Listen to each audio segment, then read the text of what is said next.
The marketplace was a riot of sound and motion, a cacophony that pressed in from all sides. Dust swirled in the midday sun, coating every surface in a fine, choking layer of brown, and the air was heavy with the scent of sweat, livestock, and unwashed bodies. Vendors shouted over one another, hawking grains, fabrics, and pottery, but their voices were drowned by the booming clamor of the auctioneer. Yet above all these noises, cutting sharper than the clatter of coins or the cries of merchants, rose the wail of a newborn. Mariah clutched her child to her chest, trembling, her arms weak and sore, her body still raw from the trauma of giving life. She could hardly remember the last hours, how she had been carried, how the midwife had fussed over her, how her legs had refused to hold her weight. Now, in the center of the marketplace, she felt exposed, stripped not just of her clothing but of her dignity, her autonomy, her very identity. Sold, the midwife had whispered harshly just moments before, her hand squeezing Mariah's shoulder with more force than comfort. Minutes after she birthed him, they'll auction you. They don't care about your life, or your child's, only the coin. Mariah wanted to scream, to fight, to run, but the ropes that had been hastily tied around her wrists cut into her skin, and the rough hands of the guards shoved her forward. Her cries mingled with those of her baby, and for a moment, the world became a spinning blur of faces and hands, all intent on claiming her as if she were nothing more than a piece of merchandise. The auctioneer's voice cut through her panic like a whip. One mother, just delivered. Strong, young, perfect for labor or for service. Who will start the bidding? Hands shot up, coins jingling and clattering. Mariah's stomach twisted, a mixture of revulsion and nausea. Her body had just endured the miracle and agony of life, and now it was to be treated as property, a means to an end for the greed of others. Each gaze that met hers seemed to strip away a layer of her humanity, reducing her to an object, a tool to be bought and sold. Her baby's cries pierced her ears, and she wrapped him tighter against her chest, as if sheer will could protect him from the cruelty surrounding them. Time stretched into a nightmare. Every bidder shouted higher, more aggressively, eager to claim her. Mariah could feel her strength draining, not just from childbirth, but from the relentless terror that pressed against her like a physical weight. She wanted to collapse to the ground, to curl around her child and disappear, but the guards prodded her forward with rough insistence. And then, amidst the chaos, a hush fell over the marketplace, abrupt and unnatural. Mariah's heart leapt in confusion and hope. The auctioneer paused mid-sentence, brow furrowed, and Mariah turned her gaze toward the source. He appeared suddenly, stepping through the crowd with a calm that seemed impossible against the bedlam around him. He was tall, his frame commanding but not threatening, and his eyes, sharp, steady, clear, scanned the crowd before resting on her. Not on her body, not on the value others might see, but on her, the fear etched into her skin, the exhaustion that bent her shoulders, the fragility that still clung to her even as she held her newborn close. He raised a hand, and it was as if the noise itself obeyed him. "Stop," he said, his voice quiet but resolute. The marketplace froze. Coins halted mid-air. Voices fell silent. Mariah's own breath caught in her throat. "I will buy her," he continued, and the calm authority in his tone left no room for challenge. "And I will take care of both mother and child. She is not property, and she will not remain one for even a moment longer than necessary." For a heartbeat, no one moved. Then murmurs rippled through the crowd, shock, disbelief, confusion, but none dared step forward to dispute him. Slowly, almost reluctantly, the auctioneer nodded and motioned for Mariah to be released. Her body felt unreal as the guards stepped back. She stumbled, unsteady on her still weak legs, but the stranger moved toward her, his movements measured and deliberate. He knelt slightly, his hand gentle as he lifted the baby from her arms and returned him with care. "Your child is safe," he said, his eyes holding hers. "You are safe too." Tears welled up in Mariah's eyes, blurring her vision, but she could not yet speak. Relief and disbelief waged war within her, a tumult that left her trembling. She wanted to fall to her knees, to weep openly, to beg forgiveness for the audacity of hoping, but she only nodded, her voice lost to her exhaustion in the intensity of the moment. The man handed her a cloak, thick and soft, enveloping her shivering frame. The warmth was alien and miraculous against the chill of fear that had haunted her through the morning. "Come," he said simply. "It's time to leave this place." Mariah obeyed instinctively, her child pressed against her chest, his tiny hands clutching at the folds of her clothing. With every step away from the auction stand, the clamor of the marketplace faded into the background, replaced by the quiet, protective presence of the man who had stepped into the chaos and halted it. For the first time, Mariah allowed herself to feel a fragile glimmer of hope. Her mind, so battered by pain and terror, could barely comprehend what had happened. She had been sold, almost immediately after giving life, reduced to nothing more than a commodity. Yet here, this stranger had acted with a decisiveness and compassion she had never thought possible. And yet, fear lingered. Could she trust him? Could anyone be trusted after all she had endured? She wrapped her arms tighter around her baby, feeling the warmth of his skin, the tiny heartbeat against her chest, and silently vowed to survive, not just for herself, but for him. She would cling to life, even if the world seemed determined to take it from her. The stranger, whose name she would later learn was Elias, kept his hand lightly on her shoulder as they moved through the crowd, steadying her without a word, allowing her the space to process, to breathe. His calm presence contrasted sharply with the chaotic energy they left behind, a promise that somewhere, beyond the clamor and cruelty, there was sanctuary. As they reached the edge of the marketplace, Mariah allowed herself to glance up at him, to meet his steady gaze. In that look, she found an unspoken reassurance, that he saw her not as an object to be used, but as a human being worthy of life, dignity, and hope. She could not yet imagine the life that awaited her beyond these gates, but for the first time in hours, days, she believed that maybe, just maybe, she could survive.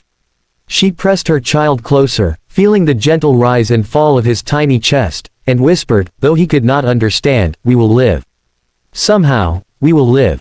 And with that, Mariah stepped away from the nightmare of the marketplace, held in the hands of a stranger who had dared to act when the world had decided she was nothing, and into the uncertain promise of a new life.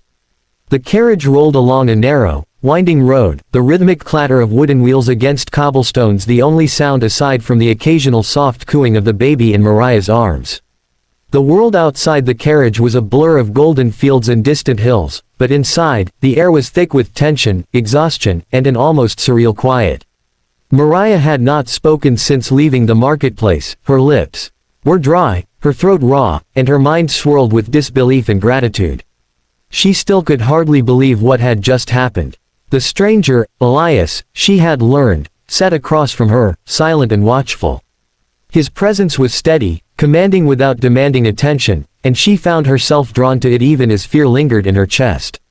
Every muscle in her body ached, not just from childbirth, but from the fear and helplessness that had dominated her every thought for hours.